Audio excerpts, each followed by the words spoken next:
as it comes down, down, down, down, down, down, down, and it gets tricky when you can't see where the tail is.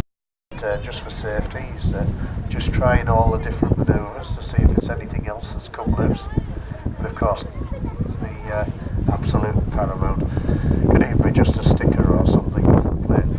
But he's just walking out to have a look as it comes over the top.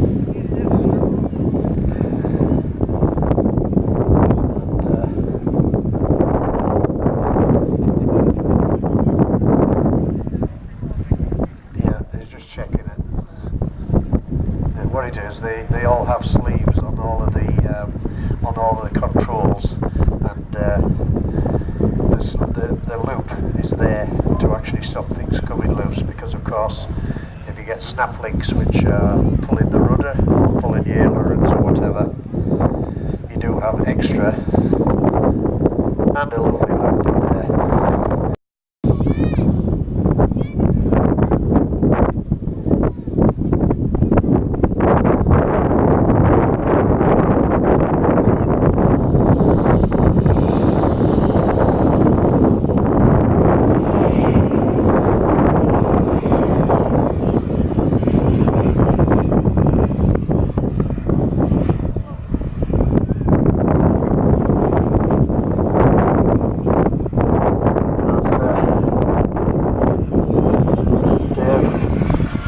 Flies a harpoon. We're getting towards the lunchtime flight of the helicopter, and we'd like to,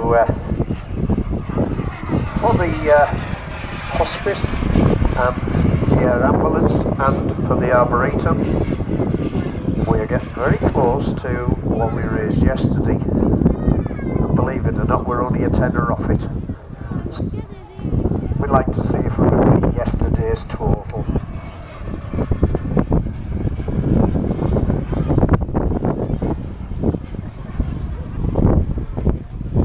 Just a reminder to everyone, at 2 o'clock we'll be having the children's chuck glider competition. We'll be stopping flying at 1.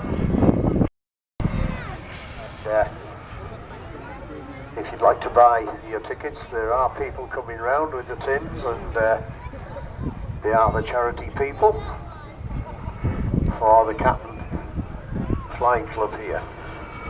And of course, Peter Holloway very kindly has donated 2 flights, and it will only cost you £1 for a ticket.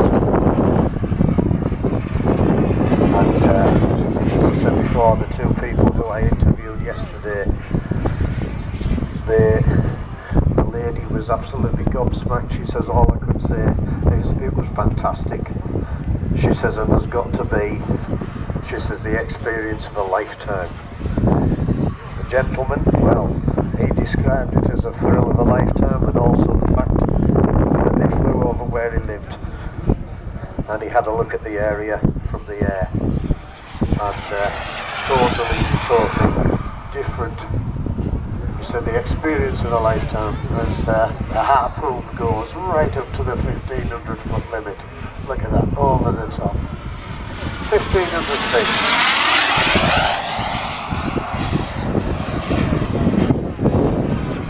But, I get asked quite often actually, how high will these planes go? How far can you control them at? Well, put it this way, if you've got binocular vision, that's about as far as you can control it. If you can see it, and you can see to manoeuvre it, that's how far away it will fly. The telemetry nowadays, of course, 35 megs, is going over to 2.4 gigahertz, which is like microwave technology. And the only way I can describe how different 2.4 is from 35 megs. If you fly 35 megahertz and your aeroplane's up in the air, when you open the throttle and you're listening to your engine,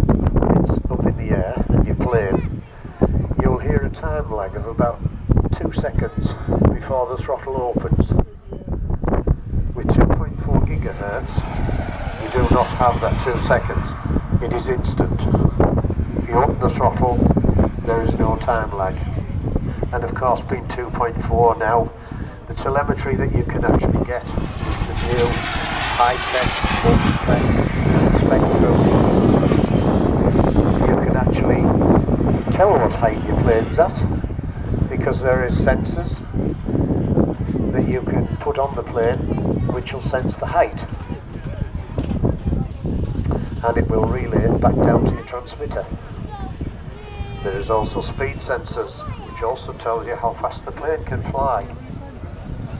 There is also an onboard battery monitor which tells you exactly what your flight battery is doing, and if you get to the stage whereby your battery is going low, you get a warning sound on your transmitter, and it tells you land.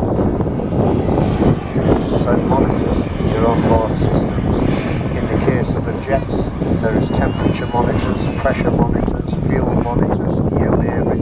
All those things are in the offing now. And here's another one for aspiring RAF pilots, youngsters who want to become RAF pilots. I was reading in the Fly Past magazine a month ago, because it was doing an article on radio-controlled drones. They have become so sophisticated now, they are now already saying that with the telemetry that they've got, the planes need no pilots, and in 11 years, a lot of the fighter planes in the RAF will not be crewed. So if you want to become a pilot and you're already in the age group, you've got the right qualifications, you want to get yourself in there now.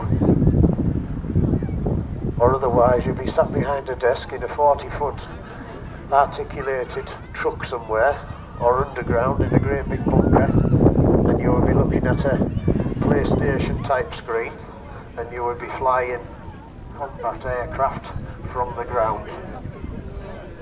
They're already fly-by-wire. The pilot really just tells the plane where to go, the computer flies the aeroplane. I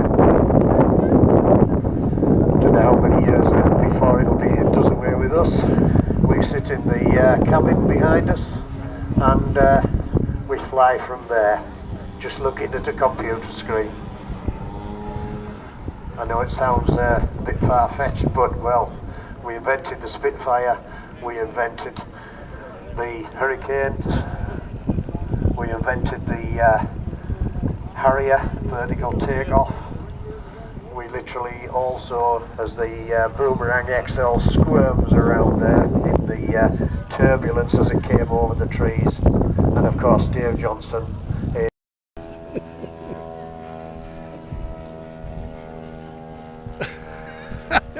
It's a movie.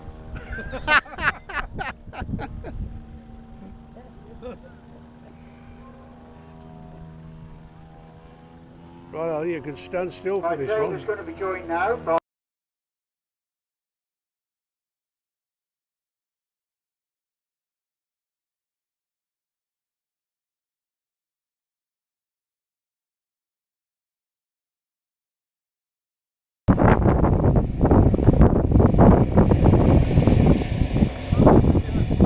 Black Horse are actually known for some really good, I won't say cheap, because they're reasonably priced, and the detail and everything on this, it's got flaps, it's got everything you need, and it's very, very streamlined, flies superbly. And of course the little Edge 540, just checking to make sure the controller's switched off. About a 3-foot wingspan, very, very light, as most of these laser cut systems are.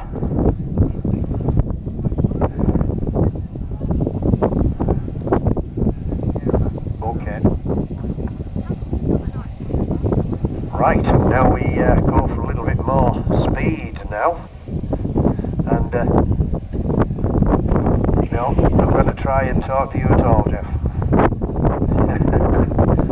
This is a Viper jet.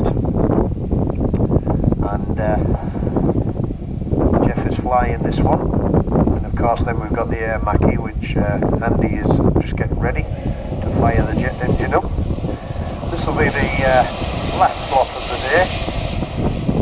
We've enjoyed an absolutely cracking weekend. We saw the rain at the beginning of the week and all the way. And I gather when Dave looked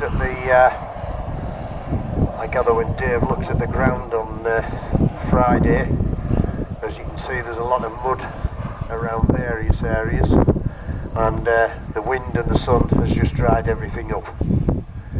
And of course, at the end of the day, all these guys will be going home to their respective areas where they come from. Some have travelled from right down south, other guys have travelled